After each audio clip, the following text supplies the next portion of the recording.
Tonight on CFTK-TV News, we have a preview of the upcoming Riverboat Days event. Terrace's public Portland Loo toilet is available for use now, and a major housing-related announcement was made not too long ago. Northwest BC's only television news team. We are CFTK-TV News. Good evening, I'm Cale Baslett, and here's what's making the news in the Northwest and beyond for today. Northwest BC's biggest community festival is about to kick off, and with the forecast looking bright and sunny, Riverboat Days are sure to be glorious. CFTK-TV caught up with Riverboat Days organizer and city councilor Brian Downey to hear about what to expect at this year's festivities. Riverboat Days is the largest community festival in Northwest BC, highlighting the culture and heritage of the region. Friday night will be the opening, with the customary cannon going off to commence the festivities. Saturday morning will be the parade, and Councillor Brian Downey says this year's parade will not disappoint.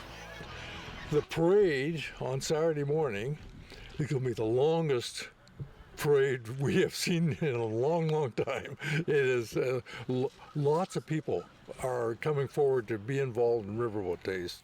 After the parade, concerts in the park will be happening at George Little Park, complete with food vendors and entertainment, with more events continuing over the 9-day festival. And I think people will really enjoy it. Throughout the weekend, we have beach volleyball, Kitchell's Canyon tours.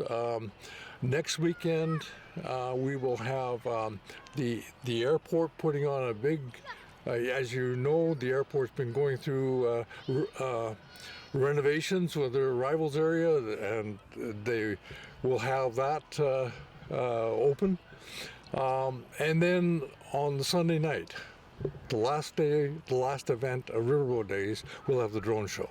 Councillor Downey says Riverboat Days can't happen without community support, and he says the volunteers, sponsors, and contributors are what makes the festival great. And one particularly I'd like to mention is PCL Construction, the company that's building the hospital.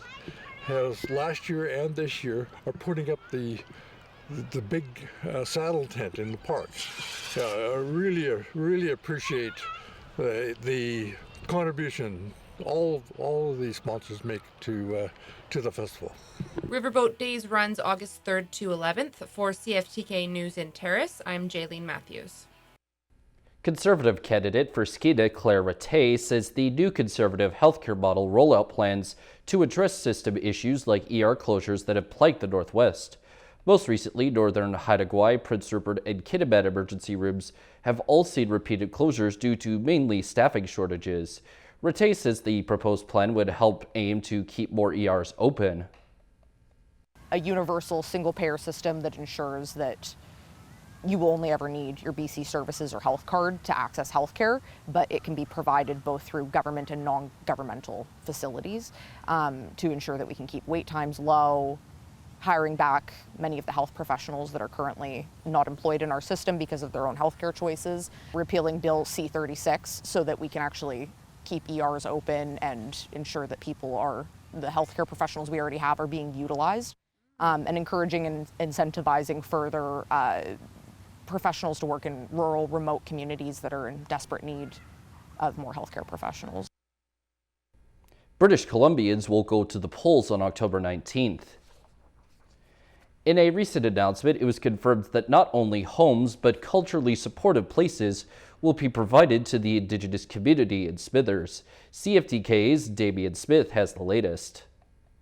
Construction will soon begin on 37 new homes for Indigenous individuals, families, and seniors in Smithers. The homes are being designed in close consultation with the community and will include cultural features such as Indigenous art, a cultural amenity room, a healing room, a community kitchen, and larger unit sizes to accommodate families and intergenerational living. Culturally safe programming, counseling, and advocacy will also be available to tenants, including support for individuals and families within the building, as well as the nearby Friendship Center. A tenant support worker is expected to be present during regular business hours. The housing is owned by the town of Smithers and is leased to the society through a long-term agreement, and completion of the construction is expected in early 2026, with the tenants moving in shortly afterwards. From CFTK-TV, I'm Damian Smith. It was recently confirmed that the City of Terrace's public toilet that was installed downtown, known officially as a Portland loo, is now open for usage. The toilet opened up at noon yesterday, and its official location, for those who don't know, is Lake Ellis Avenue near the corner of Killam Street, and it will be open 24 hours a day, 7 days a week. Anyone and everyone can access it, and for those who might be worried about how it would stay clean, a local cleaning company has been hired to regularly go down to the toilet and clean it. Other rules will be posted in and on the loo itself, and if there is anything up with the toilet, the number for the Terrace City bylaw was posted on it too for people to call.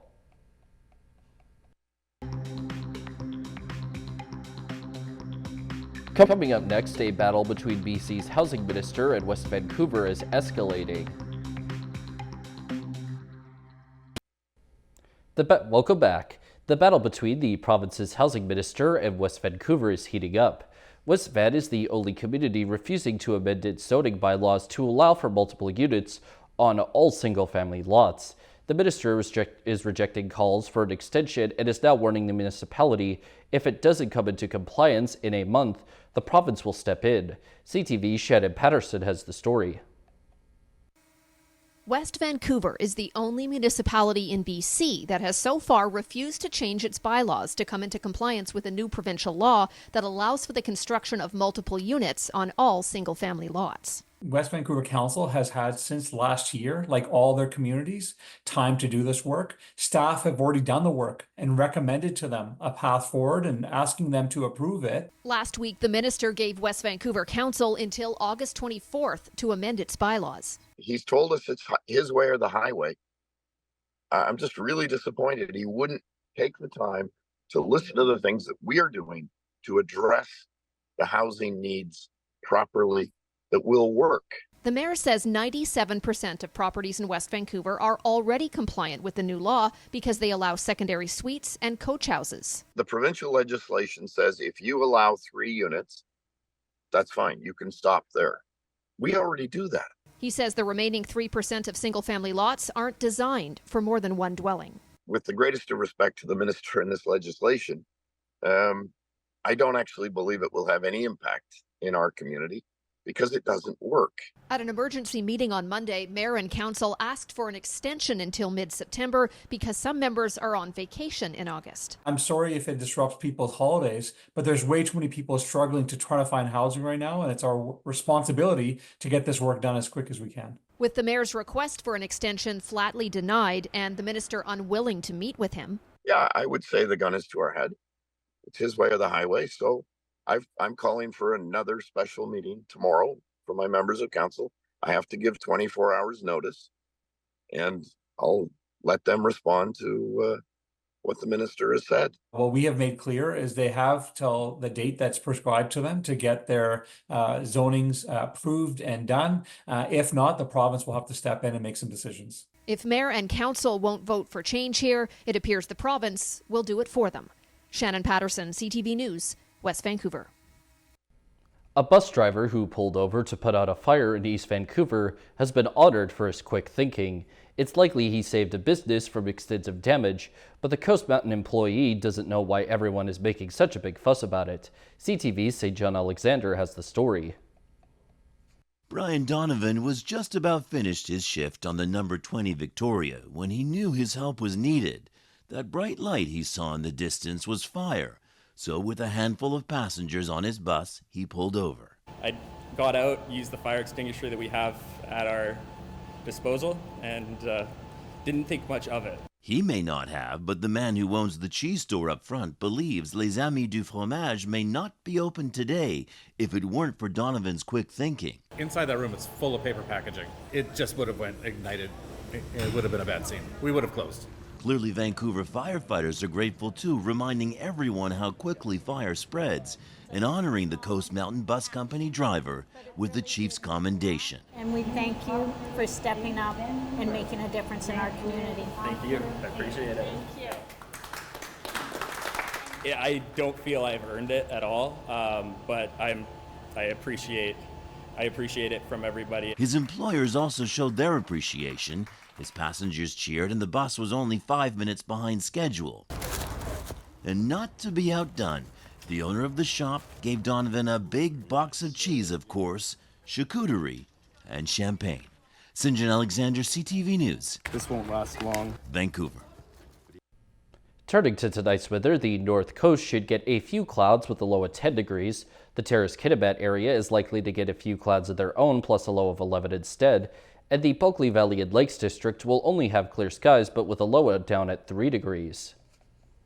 On the north coast, the week for them is set to see pretty much all sunny days with possibly a tad bit of cloud and a high shifting from 20 to 19 degrees. In the Terrace-Kitimat area, their upcoming week will contain sunny days and basically nothing else as the high bounces between 25 and 31 degrees. And in the Bulkley Valley and Lakes District, the next week or so will also be pretty much all sun as the high moves from 25 to 30 degrees. Checking out the highways now, visit Drive BC for the latest and up-to-date conditions, and as always, drive safe out there. On Highway 16, there is a forest fire, a special event planned, utility work, bridge maintenance, road maintenance work, and construction work. Highway 118 has some bridge maintenance. Highway 37 has some bridge maintenance too. 37A also has maintenance, and there's some more road maintenance and crack sealing on the Nishka Highway. And this is what the roads were looking like this afternoon around the region from the view of the province's highway cams.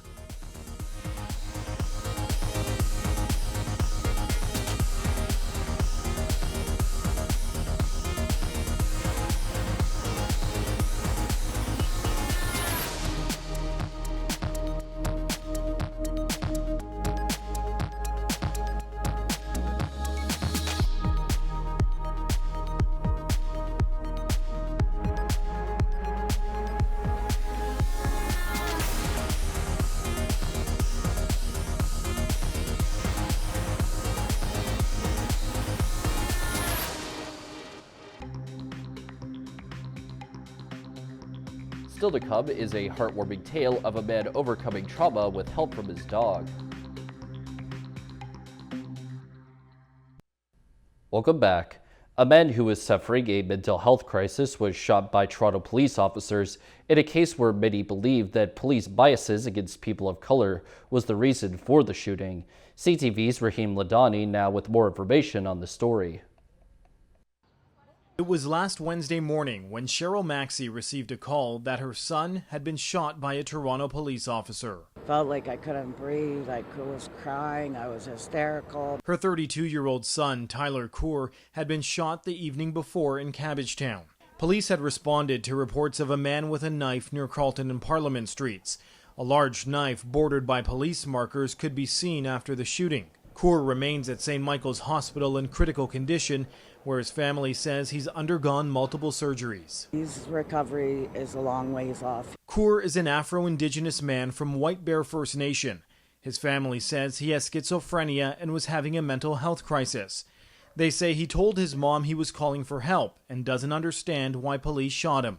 Toronto police say, while we understand the public's interest in this incident, as you know, we are unable to comment while the Special Investigations Unit is conducting their investigation. Once it's complete, the SIU will provide clarity on the circumstances of what occurred that day. Police add Coor has been charged with 2 counts of assault a peace officer with a weapon and weapons dangerous. The police violence that Tyler has experienced is the ongoing settler colonial agenda.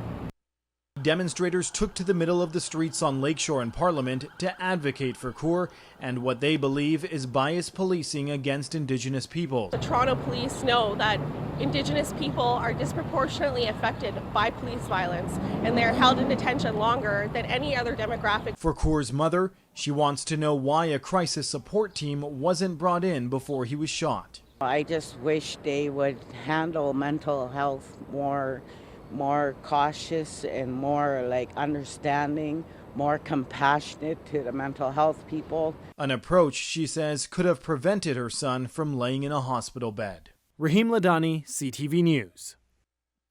Up next, Adam Sawatsky reports on a man who is going out of his way to share his passion for motorcycling with a very close and furry friend of his after he was in a horrible accident. Jamie is looking back on his motorcycling past.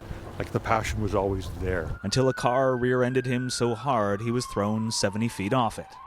The ambulance attendant, and he said, "Someone just look after you." Said he was lucky to be alive, but Jamie's life would never be the same again.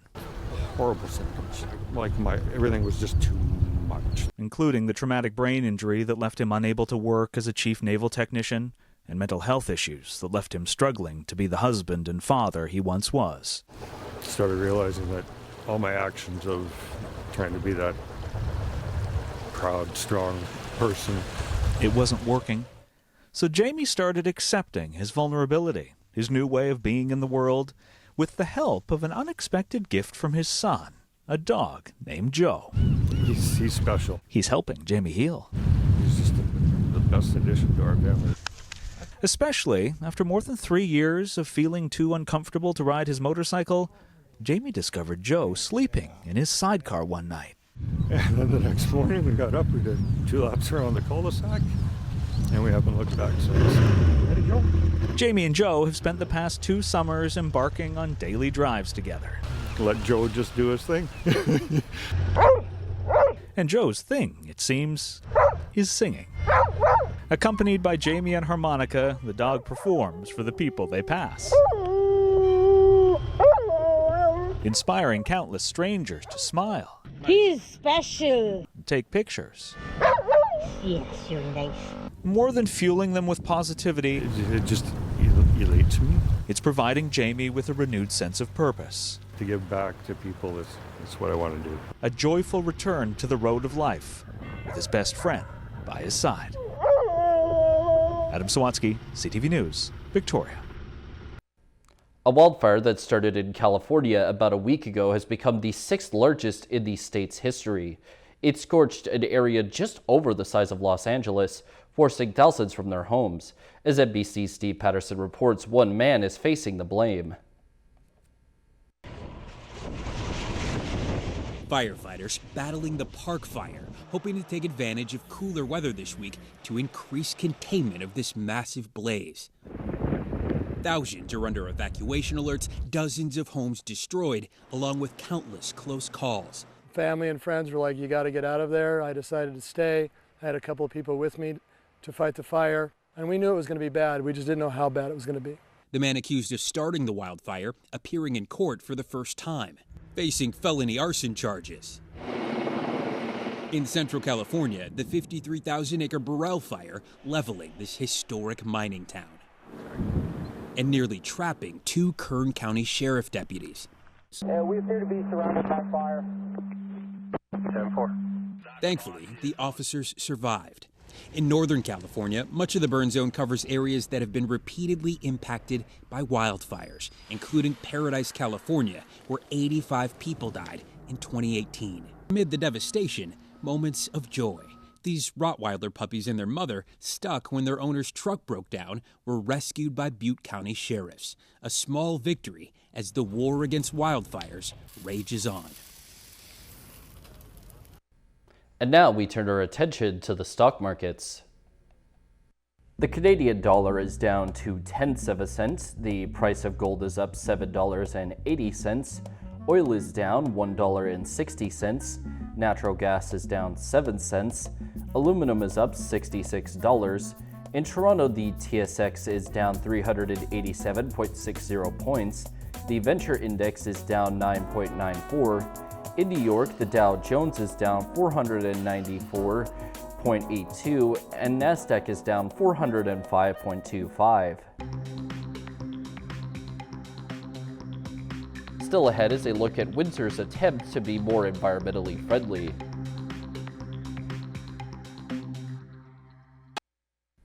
Welcome back. A campaign is emerging in the city of Windsor as a way to give the city a greener thumb by planting trees in one of their major parks. CTV's Ricardo Veneza has more of the details.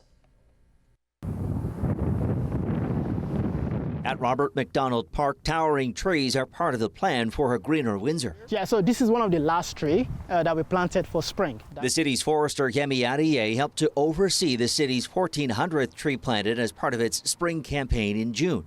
That's on the way to the target of 2,500 this year, as the city aims to grow its canopy cover beyond the current 19%. But one of the things that we're doing that we realized as we move forward is that our planting is catching up to those losses. That's a pretty sizable chunk for a community that size, for certain, if you want to be reaching more canopy. Tree Canada Urban Programs Director Mike Petrick calls it crucial for cities to be proactive in planting trees to recover those lost to disease and decay, pushing their perks into towns and cities. If we just relied on the forests that are around us, then people and animals and things like that within the cities don't get all those other various benefits from trees. The City of Windsor says its urban canopy removes 195 metric tons of air pollution annually, absorbs more than 75,000 liters of water per hectare every year, and sequesters more than 6,700 tons of climate change causing carbon dioxide annually. The mulch helps us to conserve the moisture and protect the fragile roots of the tree because the tree is still young.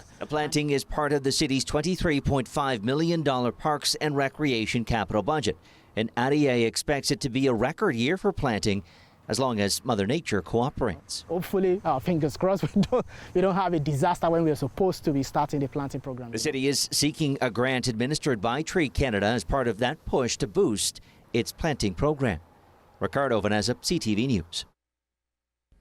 That's all of our news for now. From all of us here at CFTK-TV News, I'm Cale Maslin, and thank you for watching. We'll see you next time.